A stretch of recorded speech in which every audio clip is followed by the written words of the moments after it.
Alors, moi, je m'appelle Konaté Salia, je suis de Vienne. J'ai une question au professeur Obenga, ce qui concerne l'égyptologie.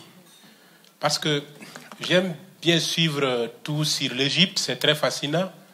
Mais le fait de toujours aux forums africains de se référer à l'égyptologie et à la gloire de l'Égypte, n'est-elle même pas en soi une manière de dire que nous n'avons pas d'autre chose à montrer, puisque en réalité, et dans la conception même du monde, on ne nous considère pas, nous, Noirs africains, comme Égyptiens.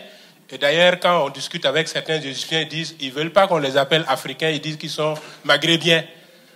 Et donc, il a pris des exemples tels que le Mali, le Congo et autres, où il y a eu de grands royaumes. Tout récemment, on nous parlait de Kankan Moussa, qui est l'homme le plus riche qui ait jamais existé au monde. Pourquoi toujours se référer à l'Égypte, qui n'est pas 100% l'histoire de l'Afrique noire? C'est ce que je vois. C'est la question que je me pose toujours. Pourquoi l'Égypte, alors qu'il y a d'autres où soit on n'a pas fait de recherche? Pourquoi? Oui, avec la permission du professeur Obenga, je vais tenter de répondre à notre frère. Le problème que vous avez est dans les prémices même de la question. Vous affirmez que l'Égypte ne fait pas partie de l'Afrique noire. Ça, c'était la première question. Et même la deuxième, vous êtes revenu de nouveau sur la même thèse qu'il faudrait qu'on parle de Monomotapa et des autres, et non de l'Égypte, qui ne fait pas vraiment partie de l'Afrique noire. Qui vous dit que l'Égypte ne fait pas partie de l'Afrique noire? Et ce sont les vieux Africains qui vous le disent. Parce que nous avons entendu d'autres versions. Là, je parle de la population rurale, la mémoire collective des peuples africains, qu'ils soient du Cameroun, du Congo ou des Zoulous, leur mémoire collective part de la vallée du Nil. Donc l'Égypte fait partie de la mémoire historique de vos peuples respectifs. Alors vous ne pouvez pas détacher l'Égypte de cette histoire. Et l'Égypte s'est définie. D'ailleurs, l'Égypte même vous a répondu à cette question à travers le mémoire, ou ce que j'appelle le testament de l'Égypte antique, qui est le testament de Plutarque. Enfin, c'est Plutarque en tant que grec qui a écrit le message que l'Égypte vous a laissé. Les États-Unis d'Afrique existaient. L'Égypte s'est positionnée comme étant le cœur dans l'écumène méridionale. Lisez, il y a le terme de l'écumène méridionale, de l'écumène du sud qui s'arrête là où s'arrêtent les Nils, là où les Nils meurent. Donc cette partie est déjà définie dans l'Antiquité et même dans l'Antiquité grecque, donc comme étant un tout. Donc l'écumène, donc la civilisation du Sud, les États sud.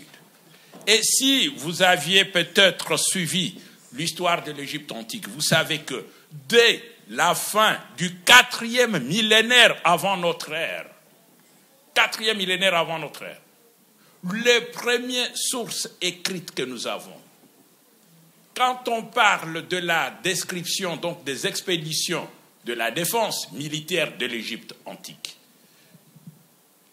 ce n'est pas seulement l'Égypte telle qu'elle est sur les cartes d'aujourd'hui, mais c'est plutôt la coalition qui comprend la Libye, donc la partie qu'on appelle aujourd'hui la Libye, et la partie qu'on appelle la Nubie qu'on a évoquée.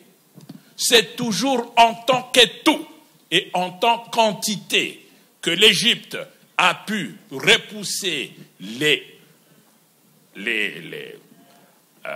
agressions qui venaient du nord et au nord de l'Égypte, donc, qui venait du côté de la Mésopotamie et autres, c'est en tant qu'unité, qu'on ne vous dise pas que l'Afrique était désunie. Non, on est venu désunir l'Afrique. Vous pouvez aller contrôler.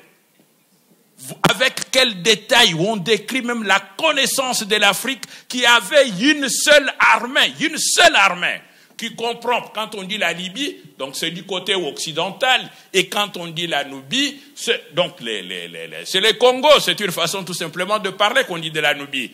Donc tout ce monde en tant qu'entité, non seulement que les anciens Égyptiens sont venus du Congo, donc de l'Ouganda, donc l'Égypte est une colonie du Nil, enfin, une colonie de l'Éthiopie. C'est ça que l'histoire vous raconte. Donc, vous ne pouvez pas. Et d'aucune façon, nous avons quitté l'Égypte vers les années 650 avant Jésus-Christ, non, avant notre ère, je n'aime pas l'autre expression, avant notre ère, il y a eu l'exode. Les pharaons ont quitté l'Égypte. Ils sont rentrés. Bien sûr, les égyptologues d'ici tentent de dire oui, ce sont les pharaons soudanais ou éthiopiens, etc., qui sont rentrés chez eux. Donc c'est faux.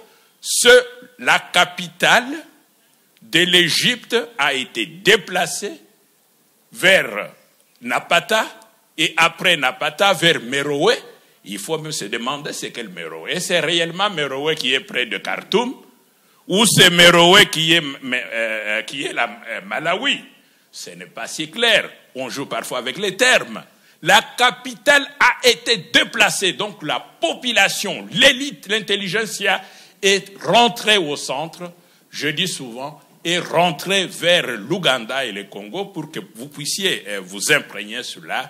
Et ce sont ces gens-là qui aujourd'hui parlent de leur unité.